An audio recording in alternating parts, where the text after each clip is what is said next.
ಧನು ಖರ್ಚು ಕಾಸಿಲ್ಲ ಅಂತಿದ್ದಲ್ಲಪ್ಪ, ತಗೋ ಇಟ್ಕೋ. ಥ್ಯಾಂಕ್ಸ್ ಕಣಮ್ಮ. ಕೊಡೋದು ದುಡ್ಡನ್ನ ಕಷ್ಟಪಟ್ಟು ದುಡಿಯೋದು ನಾನು ಶೋಕಿ ಮಾಡೋಕೆ ದುಡ್ಡು ತೊಗೊಂಡೋಗ್ತಾ ಇದ್ಯಾ?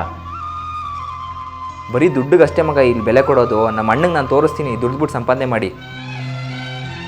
ಅಮ್ಮ ಬಿಸ್ನೆಸ್ಸಲ್ಲಿ ತುಂಬ ಲಾಸ್ ಆಗಿಬಿಟ್ಟಿದೆ ಕಣಮ್ಮ. EMI ಕಟ್ಟಬೇಕು, ಬ್ಯಾಂಕ್ ಲೋನ್ಗಳು ಕಟ್ಟಬೇಕು, ಏನು ಮಾಡಬೇಕು ಅಂತ ನನಗೆ ಗೊತ್ತಾಗ್ತಾ ಇಲ್ಲ ಕಣಮ್ಮ ನನಗೆ. ತಗೊಳಮ್ಮ ಈ ದುಡ್ಡನ್ನ, ನೀನು ದೊಡ್ಡ ಮಗನ ಕೊಟ್ಬಿಡು. ಥ್ಯಾಂಕ್ಸ್ ಕಣಪ್ಪ, ನಿಮ್ಮ ಅಣ್ಣನ ಕಷ್ಟ ಅರ್ಥ ಮಾಡ್ಕೊಂಡಿದ್ದಕ್ಕೆ. ಇವಾಗ ಗೊತ್ತಾಯ್ತಾ ಅಣ್ಣ ನನ್ನ ಬೆಲೆ ಏನು ಅಂತ? ದುಡ್ಡು ಇಲ್ದಿರ್ಬೇಕಾರೆ ಅವತ್ತು ಎಷ್ಟೊಂದು ಅವಮಾನ ಮಾಡಿದೆ ನೀನು ನನಗೆ. ನಿಮ್ಮ ಅಣ್ಣನ ಬಗ್ಗೆ ತಪ್ಪು ತಿಳ್ಕೊತಾ ಇದ್ದಿ ಕಣಪ್ಪ. ಅವತ್ತು ಏನಾಯ್ತು ಅಂತ ನಿನಗೆ ಗೊತ್ತಾ?